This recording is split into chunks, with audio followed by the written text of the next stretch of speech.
सीतं ममायं सीतं ममायं सीतं ममायं श्रीरामुडु मातंद्रि सीतं ममायं श्रीरामुडु मातंद्रि वदात्मज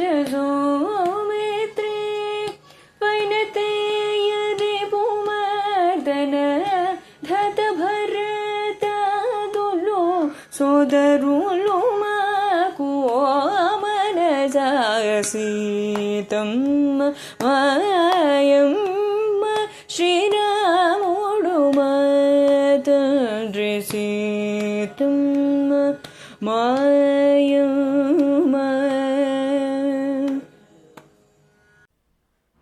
శ్రీ శ్రవణ ఛానల్కి చిన్నారులందరికీ శ్రోతలందరికీ కూడాను మరొకసారి స్వాగతం. ఈరోజు మనం విన్న ఈ కృతి వసంతరాగంలో పాడినది త్యాగరాజస్వామి వారి కృతి అన్నమాట. ఎప్పట్లాగే చాలా చక్కగా పాడి వినిపించారు మనకి పావని. అమ్మాయికి అనేక అభినందనలు ఆశీస్సులు తెలియజేస్తూ కథలో మనం ముందుకు వెళ్ళిపోతే గనక, నిన్న శ్రీరాముల వారు బృహదారణ్యకోపనిషత్తులోంచి ఓ శ్లోకాన్ని తీసుకొచ్చి మన వశిష్ఠుల వారి ముందుంచి దానికి సమాధానం చెప్పమని అడిగారు. ఏమిటా శ్లోకం? యో మనసి తిష్టన్ మనసోంతరః యం మనో నా వేద యో మనోంతరో యమయతి అని అన్నారు. దీని సమాధానం నాకు చెప్పండి అంటూ ప్రశ్న వేసేసారు కదా. ఇప్పుడు వశిష్ఠుల వారు అన్నట్ట, రామ, నువ్వు చెప్పిన వేద భాగాన్ని అంతర్యామి బ్రాహ్మణం అంటారు. దాంట్లో నువ్వు చెప్పిన ప్రజ్ఞాపురుషుడు నీ మనస్సులో మాత్రమే తిష్ట వేసుకుని కూర్చున్నాడని చెప్పలేదయ్యా. భూమి లోపల ఉండి భూమికి తెలియరాకుండా ఆ భూమినే తనకు శరీరంగా స్వీకరించి ఆ భూమిని తానే నియమిస్తూ ఉంటాడని బ్రాహ్మణం మనకి చెప్తోంది. అలాగే పంచభూతాలన్నింటినీ కూడాను ఇదే ప్రకారంగా నియమిస్తూ ఉంటాడని, అంతేకాకుండా నీ ప్రాణాల్లోనూ నీ ఇంద్రియాల్లోనూ కూడా వాడే అంతర్గతుడై ఉండి వాటిని నియమిస్తూ ఉంటాడని చెప్పారు. ఇప్పుడు నేను ప్రశ్న వేస్తాను, నువ్వు సమాధానం చెప్పు. నీ దేహంలోనూ నీ ఇంద్రియాల్లోనూ నీ మనస్సులోనూ నీ ప్రాణంలోనూ అన్నింట్లోనూ అనుగతంగా వ్యాపించి ఉన్నవాడివి నువ్వేనా? నీకంటే వేరే ఎవరైనా ఉన్నారా? నీలో నువ్వుగాక వేరే ఎవరైనా ఉన్న అనుభవం నీకు ఎప్పుడైనా కలిగిందా? వెంటనే రాముడు అన్నట్ట, అయ్యా, నాకు అలాంటి అనుభవం ఏం లేదండి. నాలో నేను కాకుండా వేరే ఎవరైనా ఉంటారంటే ఒప్పుకోబుద్ధి కూడా కాదు నాకు. అయితే మాత్రం వేదం చెప్తోంది అంటే కాదనలేం కదా అన్నారట. అప్పుడు వశిష్ఠుల వారు, నువ్వు ఈ ప్రశ్న వేస్తావని నాకు తెలుసయ్యా, దీనికి సమాధానం చెప్తా విను. నువ్వు చెప్పిన అంతర్యామి బ్రాహ్మణమే. ఆ ప్రజ్ఞాపురుషుడు అన్నిటినీ నియమిస్తూ నీలో ఉన్నాడని పెద్ద పట్టి చెప్పి చెప్పి చివరికి ఏమంటోంది? నాణ్యతోస్తి ద్రష్ట నాణ్యతోస్తి శ్రోత నాణ్యతోస్తి మంత నాణ్యతోసి విజ్ఞాత అంటుంది. అంటే నీలో ఉండి చూసేవాడు, నీలో ఉండి అనుభవించేవాడు ఒక్కడే గాని ఇద్దరూ కాదు అంటోంది.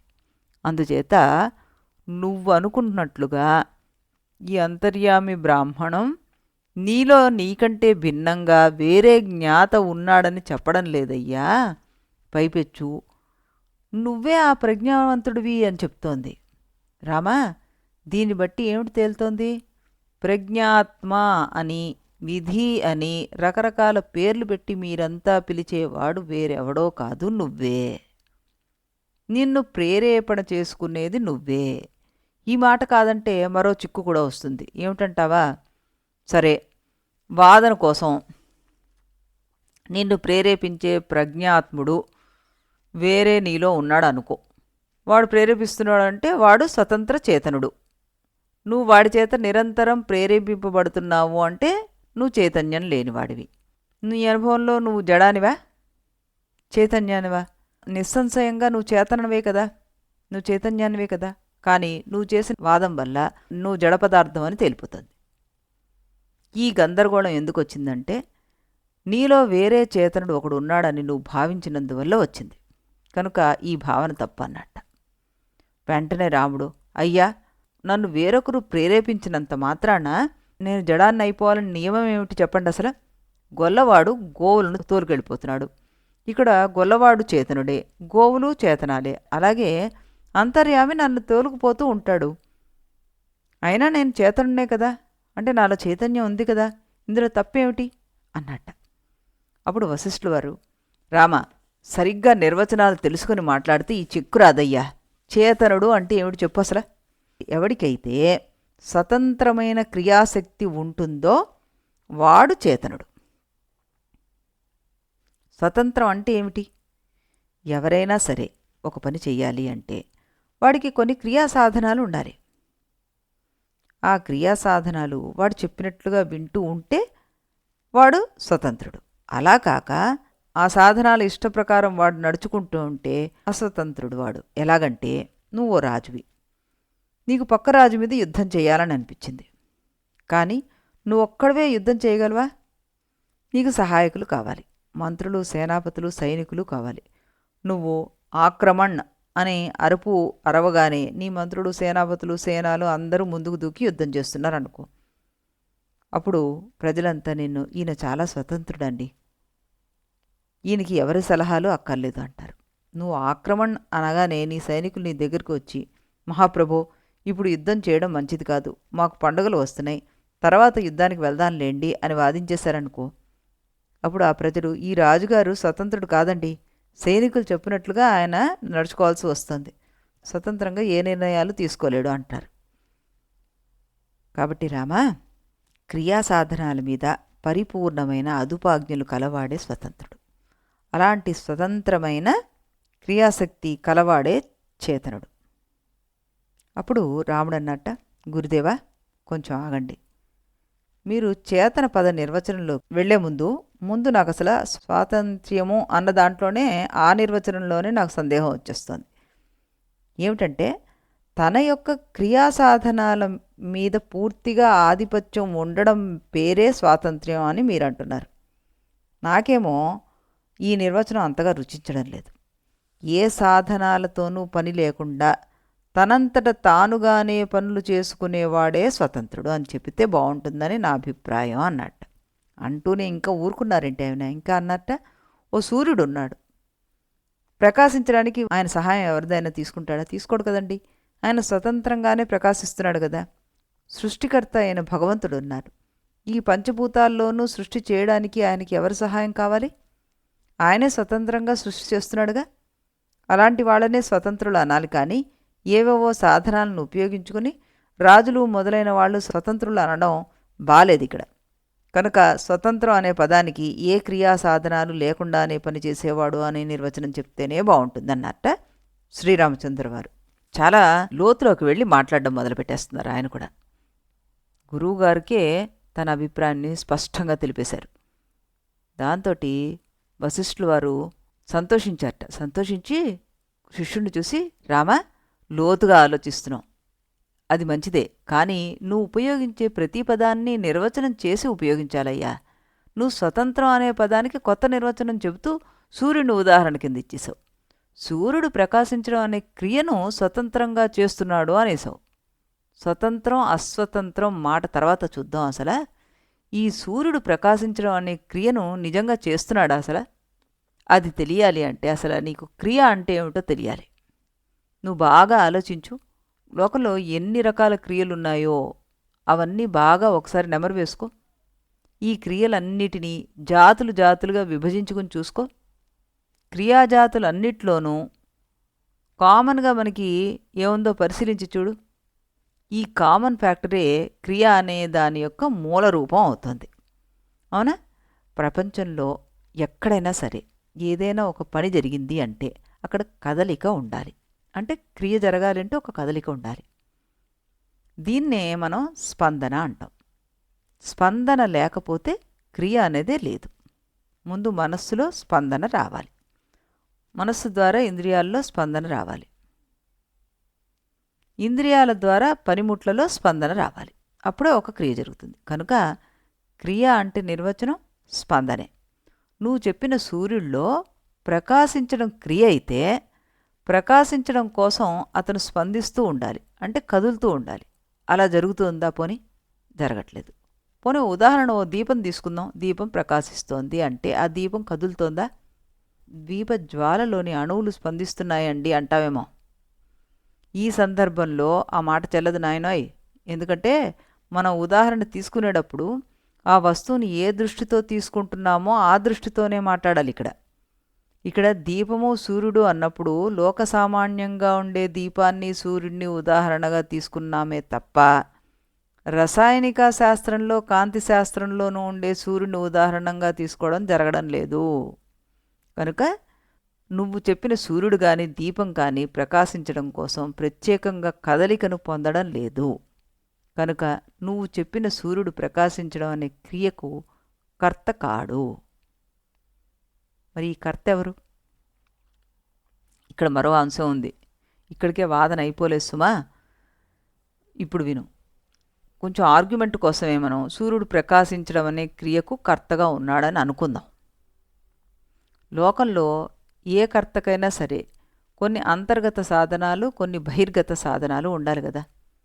అలాంటి సాధనాలతో పనిచేసేవాడు ఒకే కాలంలో అన్ని పనులు చేయలేడు.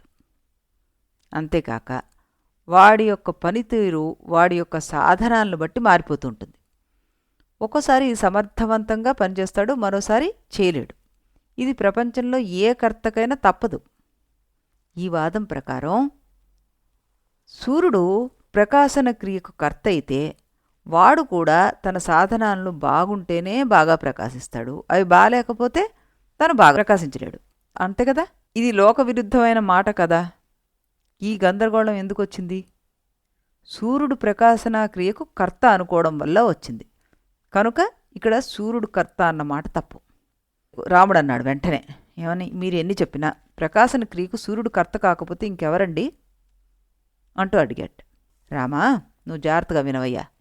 ప్రకాశనం అనేది క్రియ అయితే దానికి కర్త ఎవడనే మాట తర్వాత ప్రశ్న.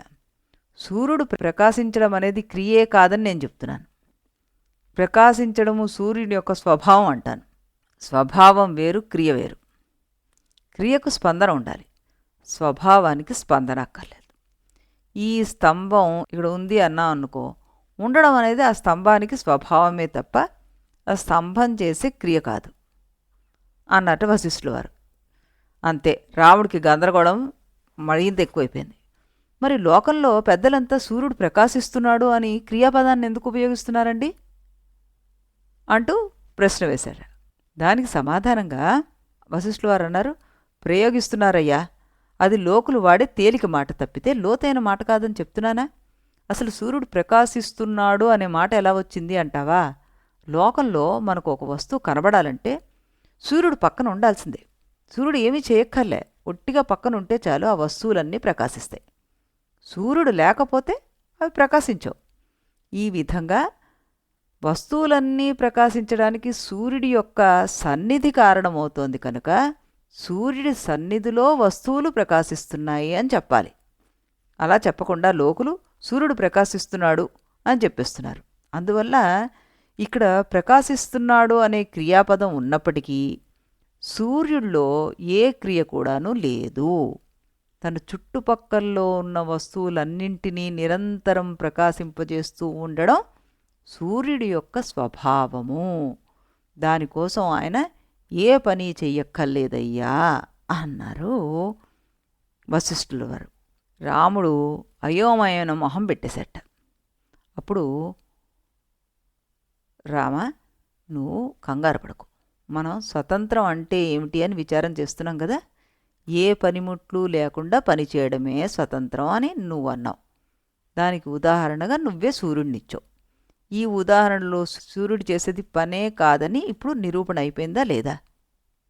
ఇకపోతే నువ్వు నీ రెండో ఉదాహరణగా భగవంతుణ్ణిచ్చావు.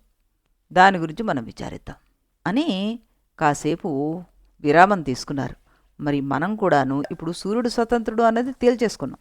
భగవంతుడు స్వతంత్రుడా కాదా అన్నది మరి రేపు వశిష్ఠుల వారు ఏ విధంగా రాముల వారిని సమాధానపరుస్తారు, లేదా రాముల వారి ఆయనకి మరో గడ్డు ప్రశ్న తీసుకొచ్చి కూర్చోపెట్టి దీన్ని ఎంతవరకు ఎక్స్టెండ్ చేస్తారు అన్నది రేపటి కథలో తెలుసుకుందాం.